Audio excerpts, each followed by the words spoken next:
বিশ্বনবীর সেদিনের মুচকি হাসির শাসন মরার আগের দিন পর্যন্ত আমার এই সোজা রাস্তায় রেখেছে। ভাইরা আমার, শাসন করতে জানলে পিট্টি দেয়া লাগে না, ধমক দেয়া লাগে না, মার দেয়া লাগে না। শাসন করতে জানলে একটা মুচকি হাসি দিয়ে শাসন করা যায়, ঠিক কিনা বলেন? তাহলে কর্মচারীর সাথে তার আচরণ কেমন ছিল আমরা জানলাম। এবার জানবো স্ত্রীর সাথে আচরণ। স্ত্রী যার সাথে আমার সম্পর্ক খুবই গভীর, খুবই মজবুত, তার সাথে কেমন আচরণ ছিল। সিরাতে অনেক কথা এসেছে, আমাদের সময় নেই, সংক্ষেপে বলি। স্ত্রীদের তিনি আগে সালাম দিতেন, মসজিদ থেকে ঘরে পৌঁছে দিতেন, ঘরের কাজে সহযোগিতা করতেন, ওঠে ওঠার সময় হেল্প করতেন, মাঝে মাঝে স্ত্রীদের পরামর্শও নিতেন। আপনারা এগুলো করেন তো? করেন? এই যে আওয়াজ নাই, পেছনে কিন্তু ভাবিরা বসে আছে সবাই। উল্টা বললে এখানে উইটনেস আছে, খবর আছে আজকে। এগুলো করেন? করেন? হ্যাঁ, করতে হবে, করতে হবে। বিষ্ণু ইসলাম নিজ হাতে ঘরে উটের দুধ দহন করতেন, রুটি সেকা দিতেন, কাপড় সেলাই করতেন, এই কাজগুলো করতেন। এবং আম্মা জান আয়েশা রাদিয়াল্লাহু তাআলা আনহাকে এত ভালোবাসতেন, তিনি বলেন, আমি গোশত খেয়ে ওইটার হাড্ডিটা রেখে দিলে বিশ্বনবী আমার খাওয়া হাড্ডিটা নিয়ে আবার চষতে শুরু করতেন। আমি গ্লাসের যেখান দিয়ে পানি খেতাম, পেয়ালার খুঁজে খুঁজে বিশ্বনবী ওই জায়গায় ঠোঁট লাগিয়ে পানি খেতেন। মাইমুনা রাদিয়াল্লাহু তাআলা আনহা বলেন যে আমি আর বিশ্বনবী এক বালতি থেকে মগ দিয়ে পানি নিয়ে দুজনে গোসল করেছি। সুবহানাল্লাহ, একটু আস্তে বলেন। আল্লাহু আকবার, কি চমৎকার আচরণ। এবং স্ত্রীদের নিয়ে তিনি সফর করতে বেরোতেন।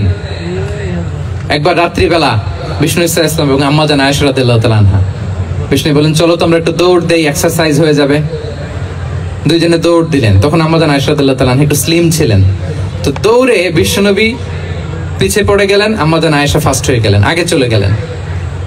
বড্ড খুশি, উনি বিশ্বনবীকে হারিয়েছেন। আবার অনেক বছর পরে, তখন সময়ের ব্যবধানে আম্মা জান আয়েশা একটু হেলদি হয়ে গিয়েছেন, আগের মতো আর চিকন নেই। আবার বিশ্বনবী এক রাতে বললেন, আয়েশা চলো আজকেও একটু এক্সারসাইজ করে দৌড় দেই। দুজন মিলে দৌড় দিলেন। আজকে বিশ্বনবী আর আম্মা জান আয়েশাকে চান্স দেন নাই, তিনি জোরে দৌড়ে আম্মা জান আয়েশাকে রানার আপ করে দিলেন, উনি ফার্স্ট হয়ে গেলেন। এরপর কি বললেন জানেন? সুনানে আবু দাউদের হাদিস, তিনি বললেন, ইয়া আয়েশা হাদিহি বিতিলকা সাবকা। দেখেন, বিশ্বনবী মনে রাখছেন, নোটে রাখছেন। বিষ্ণু বলেন, আয়েশা ওই যে এত বছর আগে কোন এক রাতে মরুভূমিতে দৌড়ে আমাকে হারাইছিলা, আজকে ওইটার বদলা নিয়ে নিলাম। তিলকা সাবকা, ওইটার বিনিময়ে এটা। ওই দিন তুমি জিতছিলা, আজকে তোমার উপর আমি জিতে গেলাম। আল্লাহু আকবার। কি হৃদ্যতা ছিল, কি সম্পর্ক ছিল স্ত্রীর সাথে। তাই বলে মনে করবেন না যে কোনো মনোমালিন্য হতো না, হতো। মানবিক যে ব্যাপারগুলো, মাঝে মাঝে একটু ছোটখাটো মিষ্টি ঝগড়া, একটু মনোমালিন্য, এটাও হতো। এবং বিশ্বনবী এটাও টের পেতেন। তিনি বলতেন, আয়েশা ইন্নী লা আ'লামু ইযা কুনতি আলাইয়া গাদবা ওয়া ইযা কুনতি আলাইয়া রাদিয়া। আয়েশা, কখন তুমি আমার উপর রেগে থাকো আর কখন খুশি থাকো, সবটাই কিন্তু আমি টের পাই। আম্মা জান আয়েশা অবাক হলেন, কি করে টের পান?